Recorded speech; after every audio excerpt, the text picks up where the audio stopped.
currently a clinical nurse educator at one of the leading academic medical centers in Chicago and love to teach. I'd like to share with you the content that I learned to focus on to pass the AGACNP board certification exam through my experiences.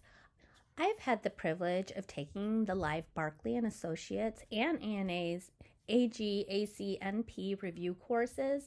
I also had great experiences in my program at Loyola University Chicago. I hope this helps. As a quick review, we all know pain defined as the fifth vital sign and how it is a subjective sense of distress.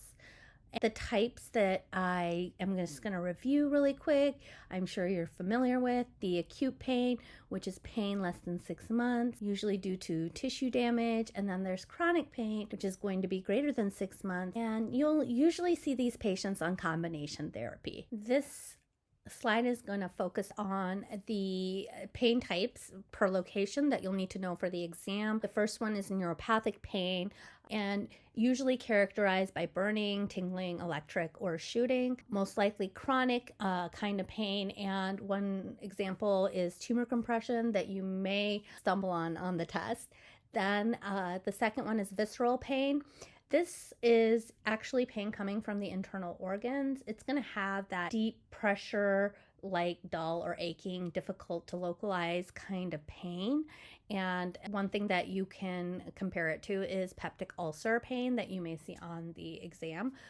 Again, that's going to be visceral pain. Then we have somatic pain, which somatic pain actually comes from originating from the musculoskeletal system.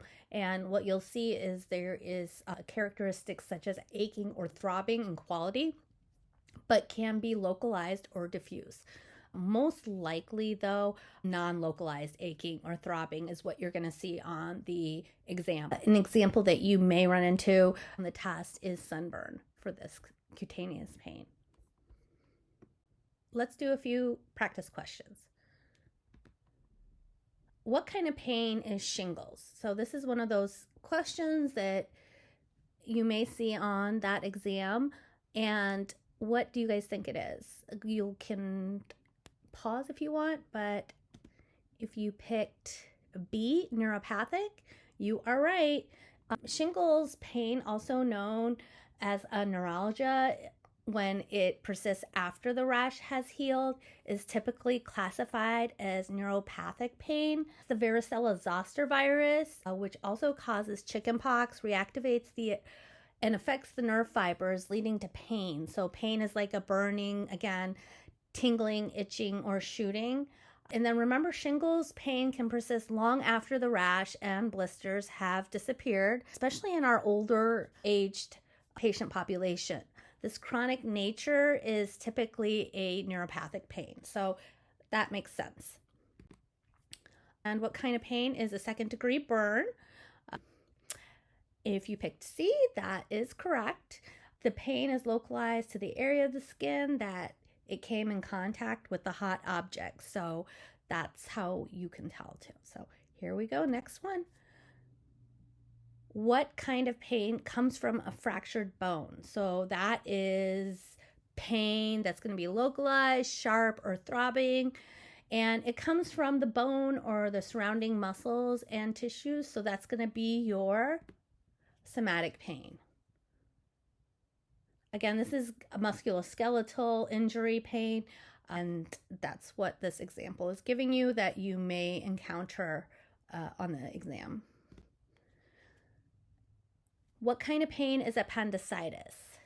Well, if you said, since it's an organ, the visceral, you are correct. To have reliable subjective findings for the existence and the intensity of pain the patient is in, you can use physical evidence, like they may have a red face, diaphoresis, they're tacky, they're slumped over, holding their belly or their chest. It could be that the patient self-reports the pain. That would be also a reliable subjective finding. And then your physical assessment. For the acute care nurse practitioner certification exam, it's important to understand the first step of the World Health Organizations, and I'll call them WHO. The WHO pain ladder is a framework used for the management of pain, particularly in cancer patients, but it has been adapted for use in various types of pain management. And here's what you need to know about the first step. The purpose of this first step of the WHO pain ladder is designed for managing mild pain. The type of painkillers used in this step will only include non-opioid analgesics, and these could be your acetaminophen, your non-anti-inflammatory drugs like ibuprofen, and such things like aspirin. You could also have adjuvant medications also in this level. In addition to non-opioids, other medications may be used to enhance pain relief or to treat other symptoms that might be present, such as depression or insomnia. Pain assessment and monitoring should be pretty frequent to monitor the effectiveness of the treatment. And non-pharmacological treatments alongside medications is important, and make sure you have patient education all the time when prescribing any kind of medication. The second step of the World Health Organization, or WHO's, pain ladder focuses on the management of moderate pain, often when non-opioid analgesics, like what we just reviewed in the first step, are not sufficient. Here's what you should know about this step for your AGACNP certification exam. This would be where we do introduction of weak opioids. This step involves adding or switching to weak opioids for pain that is not adequately controlled with the non-opioids alone. Examples of weak opioids include codeine, tramadol, dihydrocodeine, other like oxycodone. And if you want, you could continue the use of your non-opioid medications and adjuvants, help the opioids work better and use them at a less dose. So it is important to monitor and manage the side effects of opioids, which can include your nausea, constipation, and drowsiness. Adjustments to the medication regimen may be needed based on the patient's response and tolerance. It's really important the dose of opioids should be carefully titrated to achieve the best balance between pain relief and side effects. Regular pain assessment and monitoring, continuous assessment of pain relief and side effects is so crucial. This step is often a transitional phase, and if the patient remains uncontrolled with pain, moving to the third step of the ladder should be considered.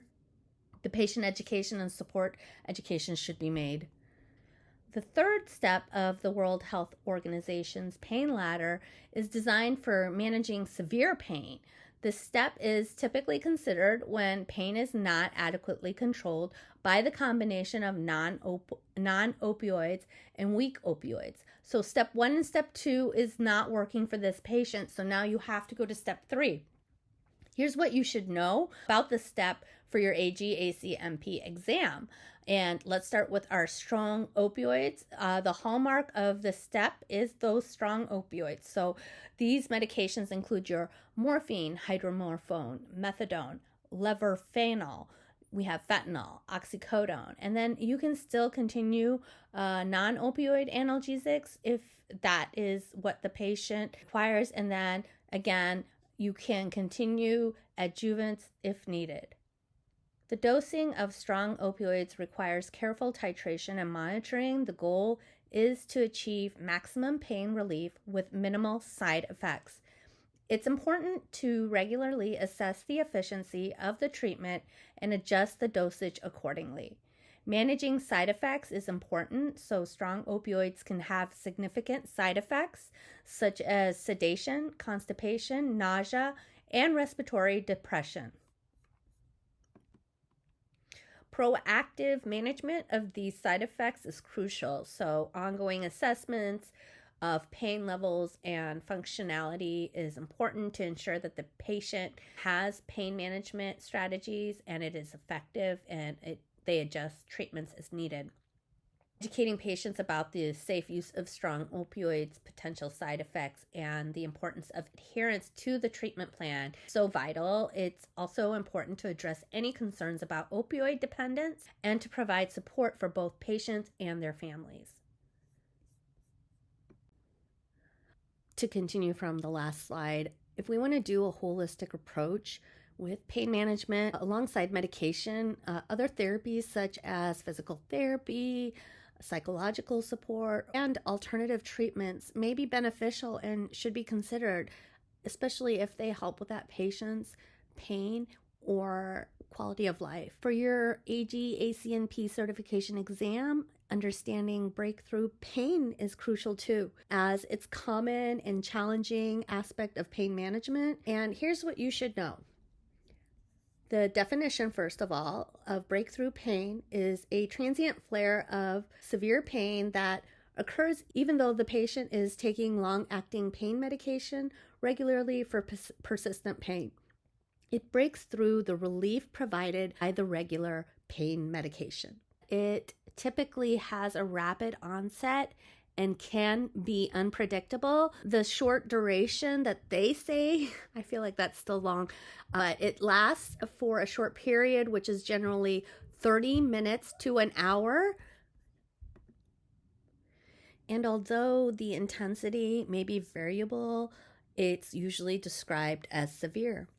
It can be caused by various factors, such as end-of-dose medication failure, often managed with short-acting opioids that have a quick onset of action. So that's really important. So that would be a PRN dose that would be prescribed. And it's important to adjust the dose of the regular pain medication because it might be necessary. Not all the time, but that is a big adjustment that might be made and could help with that breakthrough pain too.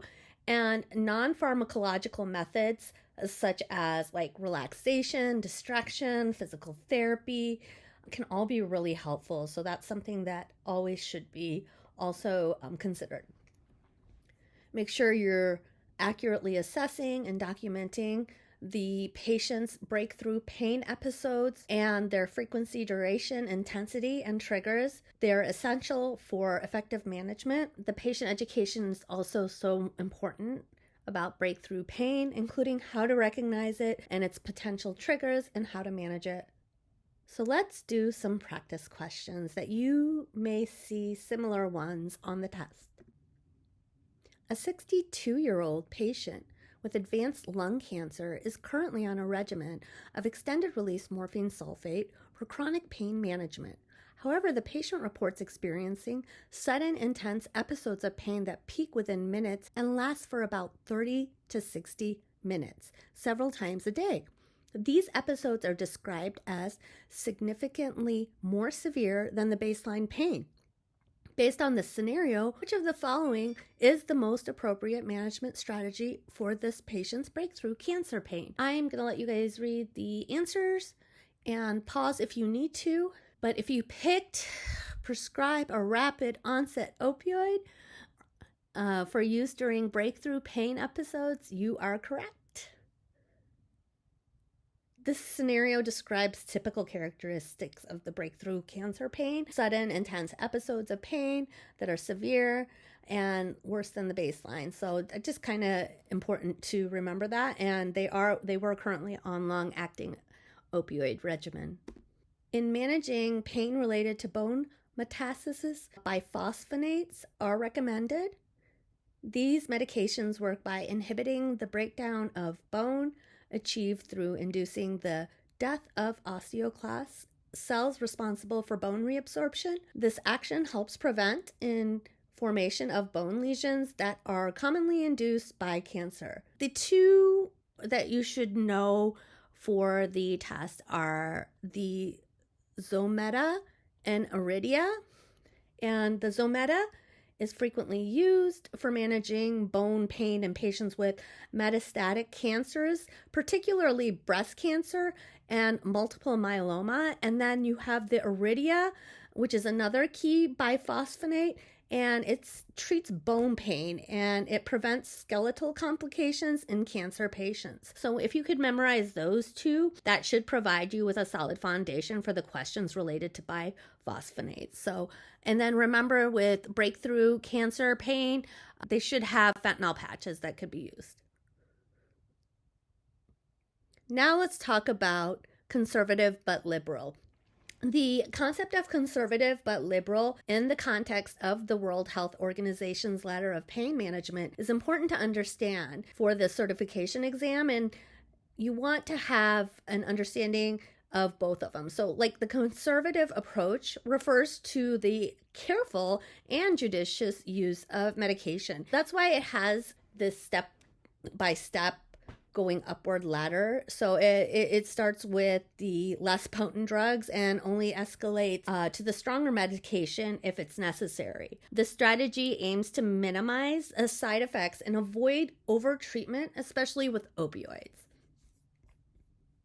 So the liberal approach, though, is, despite being a conservative in the escalation of the pain medication strategies, the WHO ladder also recommends a liberal approach in terms of ensuring that there is adequate pain relief. So don't withhold necessary medication, including opioids, when they are needed for effective pain control. And pain management should be tailored to the individual's need, and considering factors like their intensity of pain, the type of pain, and the patient's history in response to previous pain regimens. So it's really, again, important to do your regular assessments and make sure that you're using non-pharmacological measures alongside the pharmacological interventions, and understanding this balance of being conservative and in the escalation of the pain management while also being liberal in ensuring adequate pain relief is crucial for effective and responsible pain management.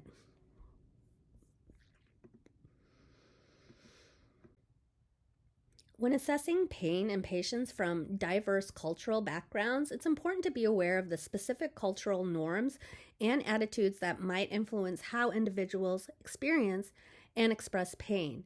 Here are some general guidelines for a few specific cultures, keeping in mind the individual variations always exist. So this is not a blanket statement. This is just cultural competence and should be considered.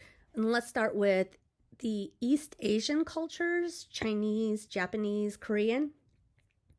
They are found to be more stoic, may underreport their pain, may use nonverbal cues to indicate discomfort. They have respect for authority figures.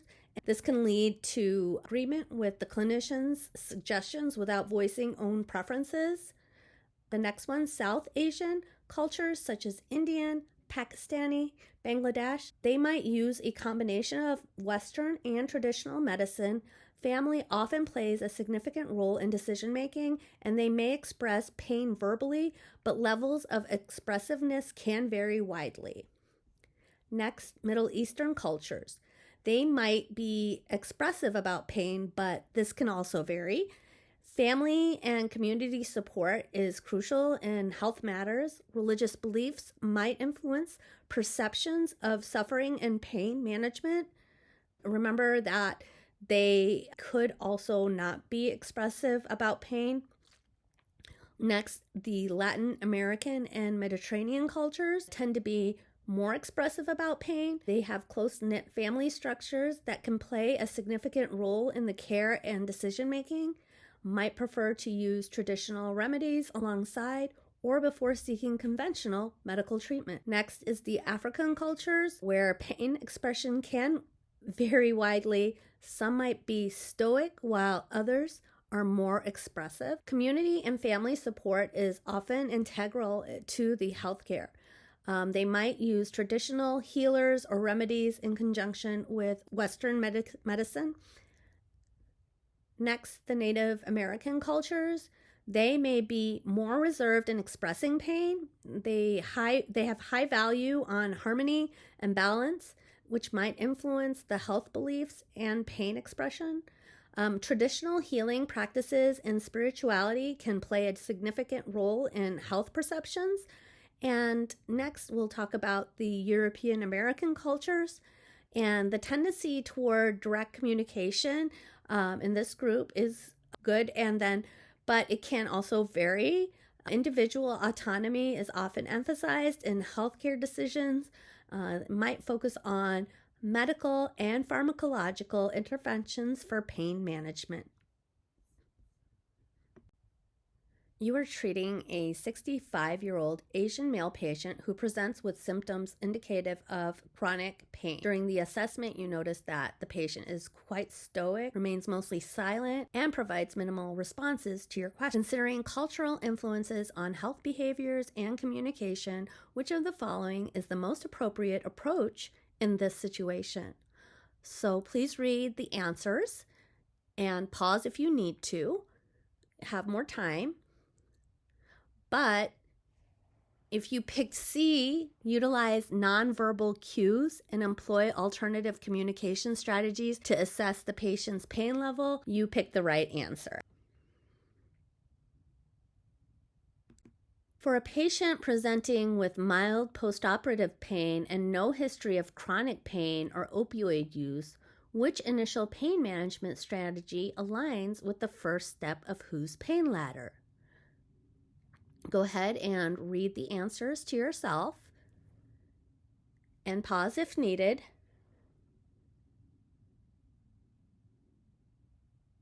Well, if you picked A, prescribing a high-dose opioid analgesic, that is not correct. If you picked B, administering a non-opioid analgesic like acetaminophen or NSAID, that is the appropriate answer because the patient has no history of opioid use or chronic pain. The WHO ladder advocates for the stepwise approach to the pain management, which that's what we accomplished with that answer. The patient with persistent moderate pain that is not controlled by acetaminophen should have their pain management escalated to the next step on the WHO ladder. Which of the following would be the most appropriate next step? Go ahead and read the answers and pick which one you think is the most appropriate. For this question, introducing a weak opioid like codeine would be the best answer. This aligns with the second step of WHO's pain management ladder. When pain is moderate and not adequately controlled by non-opioid analgesics like acetaminophen or NSAIDs, the next step according to WHO ladder is to introduce a weak opioid. According to WHO's pain ladder, what is the recommended approach for managing a cancer patient with severe persistent pain? Go ahead and read the answers and pause if needed. The answer for this one is B, utilizing strong opioids like morphine or fentanyl. According to WHO's pain management ladder, the recommended approach for managing severe persistent pain, especially in cancer patients, is the use of strong opioids. Morphine and fentanyl are examples of such opioids. And remember, those fentanyl patches were one of the recommendations that was consistently noted to me in these classes and these review courses. So kind of keep that in mind too. So B. In a patient on a regular regimen of strong opioids for chronic pain, which strategy aligns with WHO's guideline for managing sudden episodes of intense pain or breakthrough pain? So read the answers, pause if needed. And we had a question like this earlier, so we know that it's B, adding a rapid onset opioid for as needed use for those breakthrough pain is the best answer. And again, remember, we need to see if titrating their current medication could be helpful, and we're going to look for like the non-medication alternatives that may help them. So B is the correct answer in this question, though. How does the WHO Pain Ladder recommend incorporating non-pharmacological measures in pain management? So go ahead and read the answers and pick which answer you think it is. So if you picked B, in conjunction with pharmacological methods at all steps, you are correct. Thanks so much for listening to this review session. Don't miss out on our next episodes for the certification exam review, and make sure that you like and follow us so you don't miss that. See you next time.